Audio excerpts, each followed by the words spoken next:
All right, welcome Nebraska-Kearney to our post-match conference. The Lopers advancing to the region championship match tomorrow night. A couple of notes on UNK, now 31-4 on the season. They're in their 15th NCAA tournament. They have 5 region championships, and they're in their 11th straight NCAA tournament appearance. And UNK now has won 21 of their last 22 matches. A couple of notes. One of our student athletes up here, Caitlin Heiserman, became the 6th Loper tonight in school history to reach 1,500 career digs. With us up front is head coach Rick Squires, who's in his 12th season, along with student athletes. Near me is Caitlin Heiserman and Ellie Pezzavento. We'll have some questions for the student athletes and the coach shortly, but let's open up to some statements for Coach following tonight's win.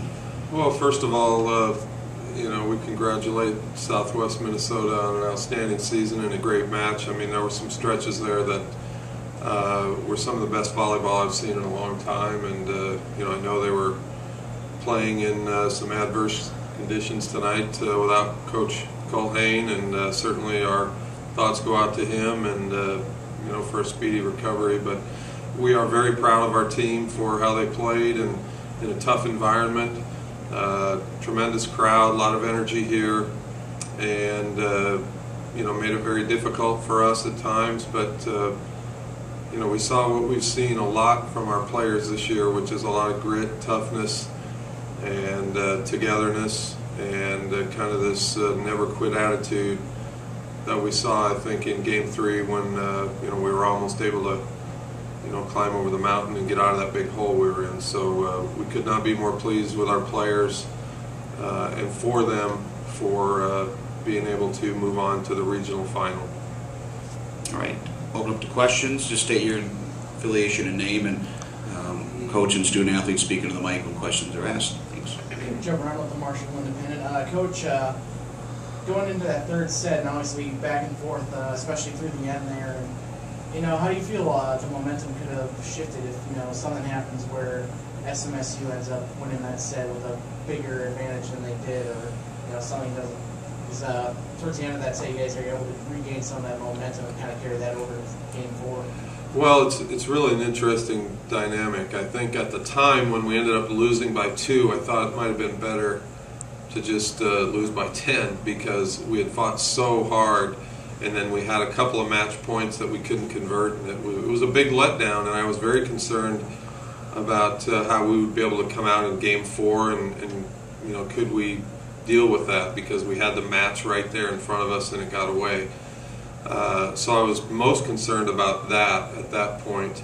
Had they just buried us, that probably wouldn't have been good either. I think the ideal scenario is that you claw back into it a little bit and you gain a little bit of a rhythm, and you don't lose a heartbreaker like we did. But nonetheless, we did fight back, and we started playing better, and that was probably the most important thing at that time. James Kike for SMSU Athletic Communications. Just talk about how you took away their middle hitters, Diedrich and Groth. What was the game plan coming in? Well, I mean, as a pair of middles, I'm not sure we've played against anybody in the time I've been at UNK that has a better pair of middles than what we saw today. I mean, they just put so much pressure on you. They're both very athletic. They can run behind the setter, in front of the setter.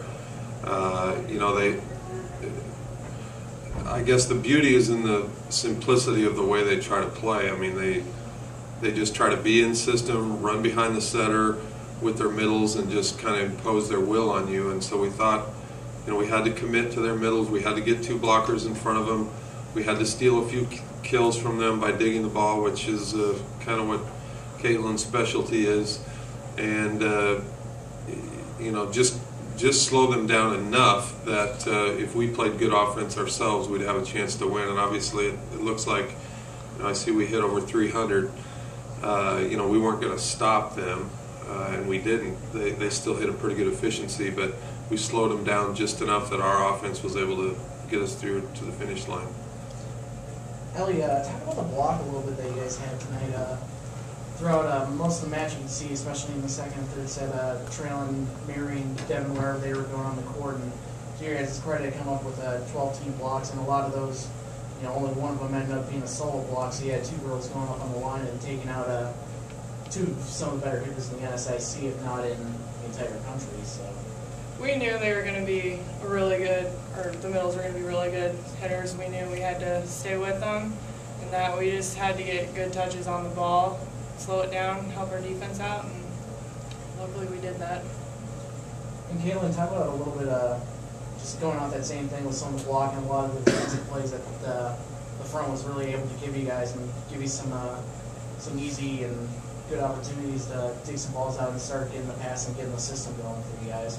Yeah, the defense really starts up at the front at the net with these girls, and they really did do a good job of slowing people down and getting hands in front of people and making our job a lot easier, being a solid block to play around, and kind of took it from there and worked out.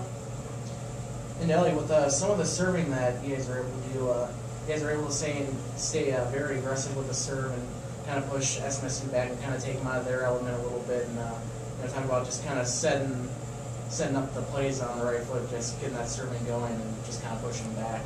We just knew that we had to come out and be aggressive on our serves, and luckily we did get a lot of good serves in, and we just had to stay aggressive the entire time. Coach, with the way everything kind of shaped up tonight, end up coming back from tough third set and pulling out the fourth, and how do you try to carry some of that momentum coming tomorrow when you're taking on Concordia? Well, I mean, you get to enjoy it for a little bit, which we will do, and it is a great win for our players and our program. So, we want to spend at least a little bit of time tonight to, staying in the moment. But, what we hope we can do tomorrow is wake up and prepare for, a tremendous team in Concordia St. Paul. They're ranked #1 in the country for a reason. Obviously, they're a formidable challenge for us, but I think we've got a group of girls that looks forward to that, and we expect we'll come out and play well, and I think if we do that, then it's going to be an exciting match, and we look forward to coming in here tomorrow at 7.